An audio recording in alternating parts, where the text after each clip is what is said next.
அல்ஹம்துலில்லாஹ். அல்லாஹ்வினுடைய மிக பெரும் கிருபையால் 4வது தின தராவீஹ் தொழுகையை நாம் முடித்துவிட்டு அமர்ந்திருக்கிறோம். தொடர்ந்து பெருமானார் ஸல்லல்லாஹு அலைஹி வஸல்லம் அவர்களினுடைய வாழ்க்கை வரலாறின் பார்த்து கொண்டு வருகிறோம். நேற்றைய தினம் ரசூலுல்லாஹி ஸல்லல்லாஹு அலைஹி வஸல்லம் அவர்கள் பிறக்கும் பொழுது என்னென்ன வித நிகழ்வுகள் ஏற்பட்டது என்பதை பார்த்தோம்.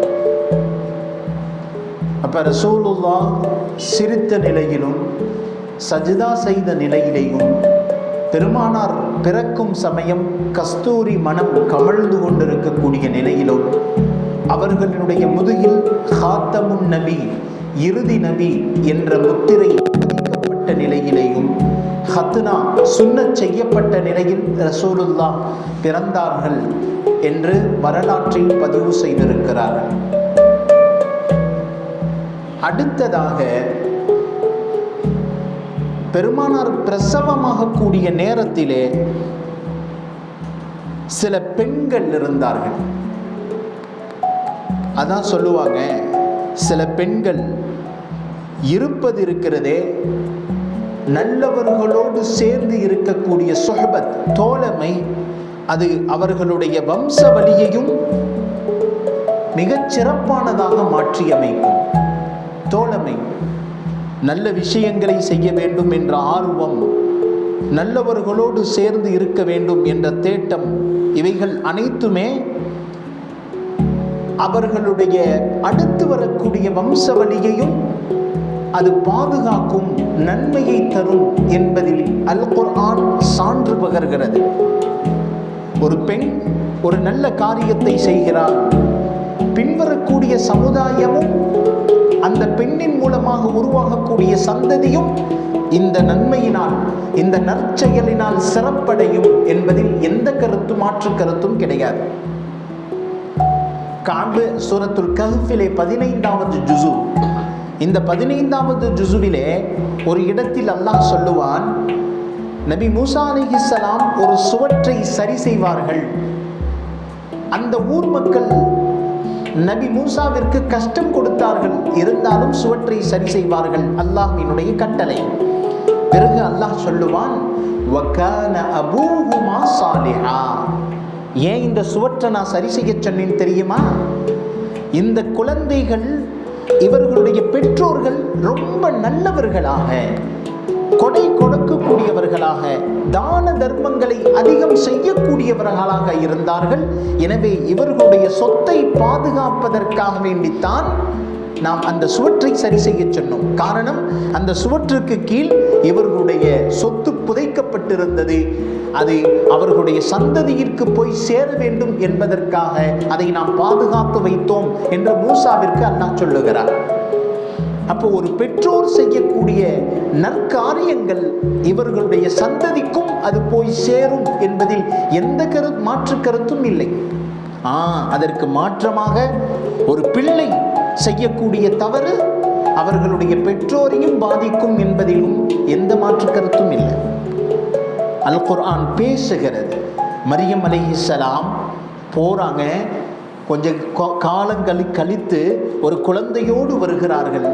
வருவதை பார்த்து ஊர் மக்கள்லாம் எப்படி பேசுறாங்க? அல் குர்ஆன் பேசுகிறது, வமா கான அபூகி இம்ரஅ ஸௌ. உன் தாய் தந்தையரெல்லாம் இந்த மாதிரி கெட்ட பழக்கமுடையவர்களாக இல்லையே. ஒரு குழந்தை தவறு செய்வதை பார்த்து அதனுடைய கெட்ட பெயர் பெற்றோர்களையும் சாரும் என்பதில் அல் குர்ஆன் சொல்லி காட்டுகிறது. அதன் அடிப்படையில் பெருமானார் ஸல்லல்லாஹு அலைஹி வஸல்லம் அவர்கள் பிரசவிக்கக்கூடிய நேரத்தில் ஆமினா அம்மையாரோடு ஒரு 4 பெண்கள் உடன் இருந்தார்கள். பிரசவமாவதற்குரிய வேலையை, அந்த நற்காரியத்தை செய்தார்கள். அந்த 4 பெண்களுக்கும் அல்லாஹ் அதற்குரிய கூலியை அந்த சமுதாயத்திற்கு, அந்த பெண்ணுடைய வம்சவழிக்கு அல்லாஹ் தந்து விட்டார். முதலாவது பெண்மணி உம்மு ஐமன் என்ற ஒரு பெண்மணி. இந்த தாயார் இவர்கள் ஆமினா அம்மையாருக்கு பிரசவத்தை பார்த்தார்கள். இவர்கள் யார்? ஸெயித் பின் ஹாரிஸா என்பவரினுடைய மனைவியாக திகழ்ந்தார். பின்னால் ரசூலுல்லாஹினுடைய வளர்ப்பு மகன் ஸெயித் பின் ஹாரிஸா, இவருடைய மனைவி உம்மு ஐமன். இவர்களுக்கு உசாமா பின் ஸெயித் என்று சொல்லக்கூடிய ஒரு குழந்தை, ஒரு பையன் ஒருவன் பிறந்தார். இவர்தான் ரசூலுல்லாஹ் பின்னால் வரக்கூடிய காலத்தில் இந்த சமுதாயத்தை எல்லாம் எப்படி கபூல் செய்தான் என்றால், இந்த ரசூலுல்லாஹுடைய பிரசவ நேரத்தில் இந்த பெண் கூட இருந்தார்கள் என்பதற்காக இந்த ஸெயித் பின் ஹாரிஸ் என்று சொல்லக்கூடிய சிறுவரை ஸல்லல்லாஹு அலைஹி வஸல்லம் அவர்கள் ஒரு பெரும் படைக்கு தளபதியாக நியமித்தார்கள். அந்த படையில் ஹஸரத் அபூபக்கர் இருந்தார்கள், ஹஸரத் உமர் ஃபாரூக் இருந்தார்கள், பெரும் பெரும் சஹாபாக்கள் இருக்கவே இந்த உம்மு ஐமனுடைய மகன் ஸெயித் பின் ஹாரிஸ் பெருமானார் ஸல்லல்லாஹு அலைஹி வஸல்லம் படையினுடைய அமீராக, தளபதியாக நியமித்து ஒரு பெரும் படையை சிறு வயதில் அனுப்பி வைக்கிறார்கள். அந்த படையில் இருக்கிறவங்க எல்லாரும் ஆச்சரியப்படுகிறாங்க, இந்த சின்ன பையனை போய் நமக்கு தளபதியாக ரசூலுல்லாஹ் நியமிக்கிறார்களே. கிதாபுகளில் எழுதுறாங்க, அது வேறு ஒன்றும் இல்லை, அவர்களுடைய தாய் பெருமானாரினுடைய பிரசவத்தின் போது கூட இருந்த ஒரு நற்காரியத்திற்காக இந்த குழந்தையை அல்லாஹ் உயர்த்தி விட்டார். இரண்டாவது பெண்மணியை பற்றி சொல்லி காட்டுகிறார்கள். ஷிஃபா என்ற ஒரு பெண்மணி, அம்மையார், ஷிஃபா அம்மையார் ரசூலுல்லாஹுடைய பிரசவ நேரத்தில் கூட இருந்தார்கள் ஆமினாவோடு. இவர்கள் யார்? இவர்கள் அப்துர் ரஹ்மான் பின் அவுஃப் என்ற தோழரினுடைய தாயார் தான் இவங்க. இந்த ஷிஃபா அம்மையாரை கூட இருந்தார்கள் என்ற ஒரே காரணத்திற்காக இந்த அப்துர் ரஹ்மான் பின் அவுஃப் இந்த சந்ததியை அல்லாஹ் எப்படி கபூல் செய்தான் தெரியுமா?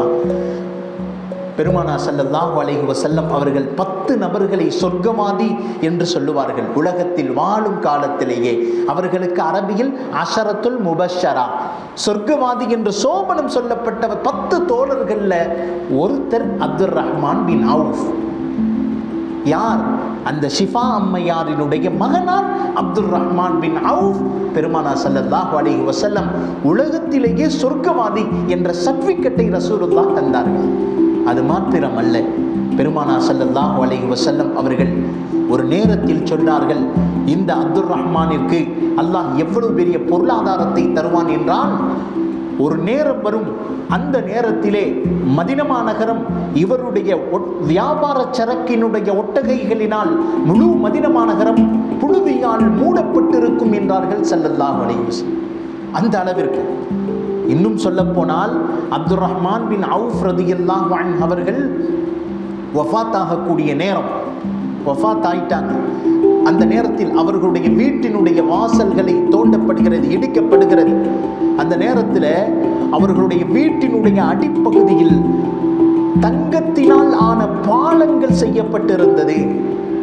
அவர்களிடத்தில் கேட்கப்பட்டதாம், எதற்காக வேண்டி இந்த பாலங்கள் செய்யப்பட்டது என்று. அப்துர் ரஹ்மான் பின் அவுஃப் ரலியல்லாஹு அன்ஹு அவருடைய மனைவிமார்கள் சொன்னார்கள், ஜகாத்தை கணக்கிட்டு கொடுத்தார்கள். ஒரு காலம் வந்தது, ஜகாத்தினுடைய பொருளை வாங்குவதற்கு ஆள் இல்லாமல் அவர்களுடைய அத்துணை பொருட்களையும் தங்களுடைய வீட்டிலேயே அவர்கள் சேமித்து வைத்தார்கள்.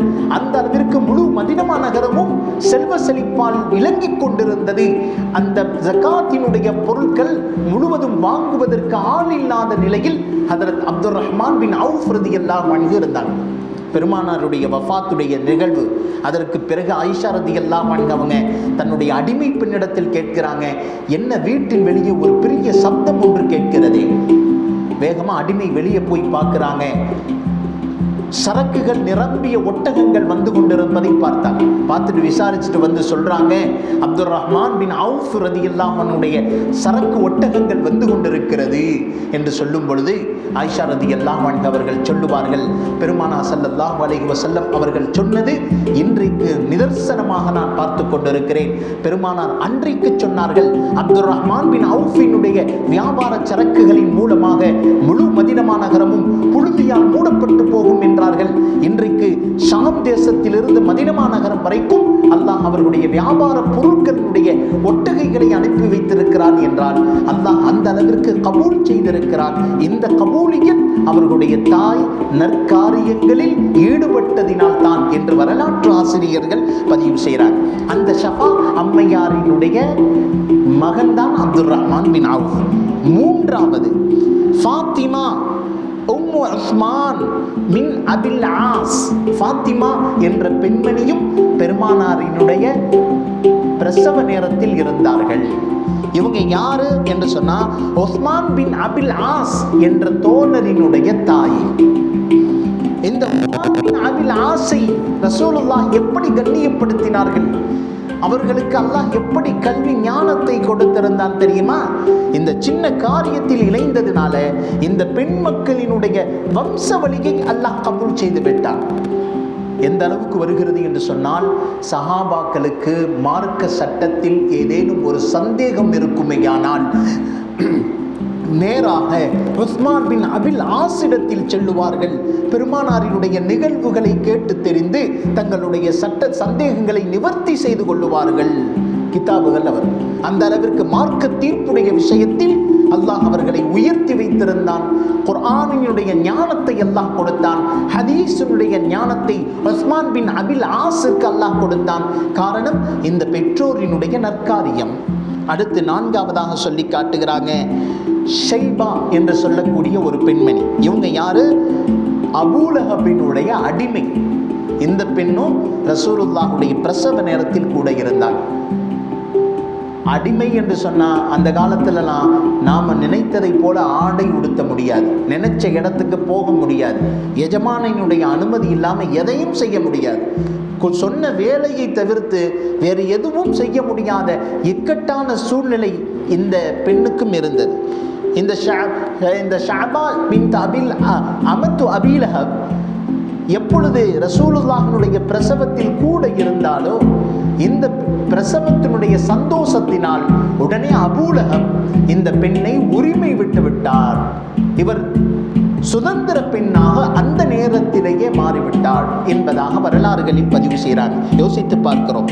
எதற்காக சொல்லுகிறோம் என்று சொன்னா, இது போன்ற நற்காரியங்களில் நல்ல விஷயங்களில் தங்களை தாங்களே ஈடுபடுத்திக் கொள்ளும் பொழுது அல்லாஹ் அந்த பெண்ணை மாத்திரமல்ல அந்த பெண்ணுடைய சந்ததிகளையும் அல்லாஹ் உயர்த்தி விடுகிறான்.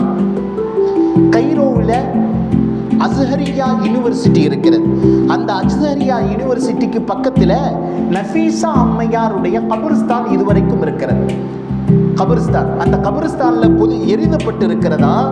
இவங்க இந்த நஃபீசா அம்மையார் தான் வாழும் காலத்திலேயே தன்னுடைய வீட்டிலே தனக்குத்தானே கபரை தோண்டி கொண்டார்கள். கபரை தோண்டி அந்த கபருக்குள்ள ஒவ்வொரு நாளும் அல் குர்ஆனை ஓதுவார்கள். தன்னுடைய மொத்த வாழ்நாளில் அந்த கபருக்குள் அமர்ந்த நிலையிலேயே 6000 அல் குர்ஆனை ஓதி முடித்தார்கள் என்று அவருடைய கபரில் இதுவரைக்கும் கல்வெட்டில் பதிக்கப்பட்டிருப்பதை வரலாற்றில் பதிவு செய்கிறார். எதற்காக சொல்லுகிறோம் என்றால், அந்த பெண்மணி ஒரு நற்காரியத்தை செய்யும் பொழுது அடுத்திருக்கக்கூடிய சமுதாயத்திற்கு அல்லாஹ் படிப்பினையாக அல்லாஹ் தந்து விடுகிறார். அந்த சமுதாயத்தை, அந்த வம்சவழியை அல்லாஹ் கபூல் செய்கிறார். ஒரு பெண்மணி சிறு நற்காரியத்தை செய்கிறாள், ஒரு சதக்காவை செய்கிறாள், ஒரு ஏழைகளுக்கு உணவளிக்கிறாள் என்றால் அது அவளுக்கு மாத்திரம் நன்மை தரக்கூடியதல்ல, அவர்களுடைய சந்ததிகளை அல்லாஹ் கபூல் செய்கிறார். சின்ன சின்ன நற்காரியங்கள், இதற்காக வேண்டி இவ்வளவு பெரிய கூலியா என்று நாம் ஆச்சரியப்படக்கூடிய அளவிற்கு அல்லாஹ் அந்த பெண்ணுடைய வம்சவழியை அல்லாஹ் கபூல் செய்கிறார். அடுத்து சொல்றான், ஹாரூன் ரஷீத், ஹாரூன் ரஷீதுடைய மனைவி. இதுவரைக்கும் ஹஜ்ஜுக்கு சென்றவர்களுக்கு தெரியும், அந்த ஜுபைதா அம்மையாருடைய கால்வாய் இதுவரைக்கும் இருக்கிறது. ஜுபைரா, ஹாரூன் ரஷீதுடைய மனைவி ஜுபைதா அம்மையாருடைய கால்வாய் இதுவரைக்கும் இருக்கிறது. அந்த கால்வாய் தாயிஃப் நகரத்திலிருந்து அரஃபா மைதானம் வரைக்கும் சுமார் 450 கிலோமீட்டர் தூரத்திற்கு ஒரு பாலைவன பகுதியிலே 4 அந்த சுவர்களை எழுப்பி ஒரு கால்வாயை ஹாரூன் ரஷீதுடைய மனைவி செய்திருக்கிறார்கள். எதற்காக வேண்டி செய்தாங்க? ஹஜ்ஜுடைய காலகட்டத்தில் ஹாஜிகளுக்கு ஏதேனும் தண்ணீர் பிரச்சனை வந்துவிடக் கூடாது என்பதற்காக தன்னுடைய பொருளாதாரம் முழுவதையும் செலவழித்து அந்த ஜுபைதா அம்மையார் செய்த சிறிய அமல்தான் இதுவரைக்கும் வரலாற்றில் பதிவு செய்யப்பட்டிருக்கிறது. பல ஹாஜிகள் சென்று அங்கு தண்ணீர் குடிக்கக்கூடிய வாக்கியத்தை, அதற்குரிய நன்மையை இன்று மாத்திரமல்ல கியாமத் வரைக்கும் அல்லாஹ் அந்த நன்மையை சேர்த்து கொண்டே இருக்கிறானே.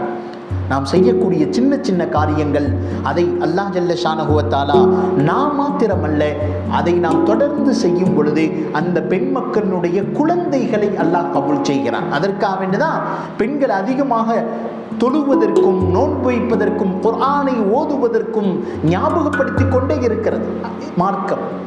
என்றைக்காவது ஆண்களுக்குரிய கட்டளைகளை விட குர்ஆனை நீங்கள் முழுவதுமாக புரட்டி பாருங்கள். ஆண்களுக்குன்னு தனியா ஒரு சூரா இல்லை, ஆனா அல்லாஹ் சூரத்து நிசா, பெண்கள் என்ற பெயர் தாங்கிய ஒரு தனி சூறாவை எல்லாம் பெண்களுக்கு கொடுக்கிறார்.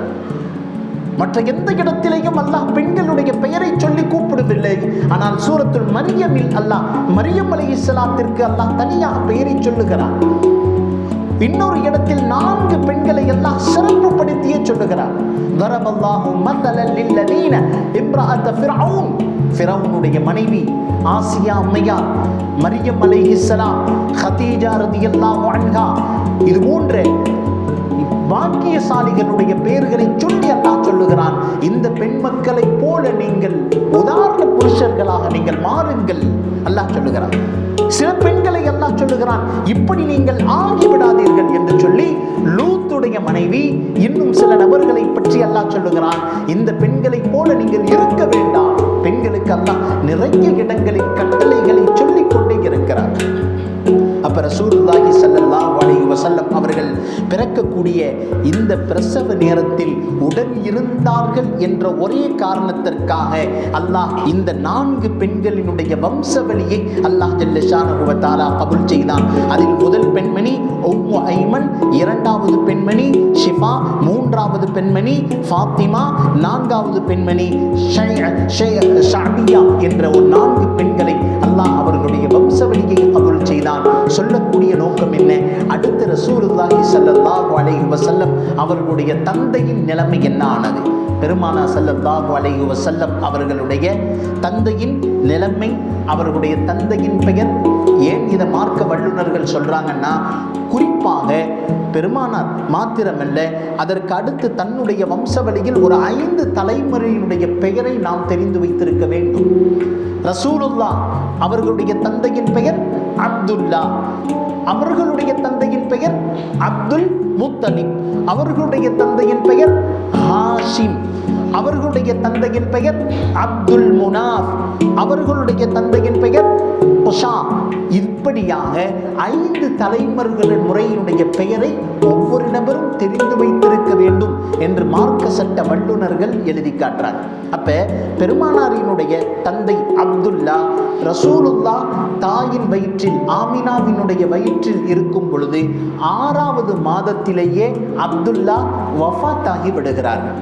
என்ன காரணத்திற்காக வேண்டி வஃபாத்தானார்கள், எப்படிப்பட்ட சூழ்நிலையில் அவர்களுடைய மவுத் நிகழ்ந்தது என்பதை இன்ஷா அல்லாஹ் தொடர்ந்து நாளை பார்க்கலாம். இந்த அப்துல்லாஹ்வினுடைய தந்தை அப்துல் முத்தலிபுக்கு அப்துல்லாஹ்வினுடைய மரணத்தினால் எவ்வளவு கவலை ஏற்பட்டது, இதனால் அவர்கள் எவ்வளவு கஷ்டப்பட்டார்கள், அப்துல் முத்தலிபுடைய ஈமானின் உறுதி எப்படிப்பட்ட நிலையில் இருந்தது, அதை அல் குர்ஆனில் அல்லாஹ் என்ன சொல்லுகிறான், எப்படி சொல்லுகிறான், அந்த அப்துல் முத்தலிபை தாக்க வந்த ஆபிரகாம் உடைய மன்னரின் நிலைமை என்ன ஆனது என்பதை இன்ஷா அல்லாஹ் வரக்கூடிய நாட்களில் சுருக்கமாக பார்ப்போம்.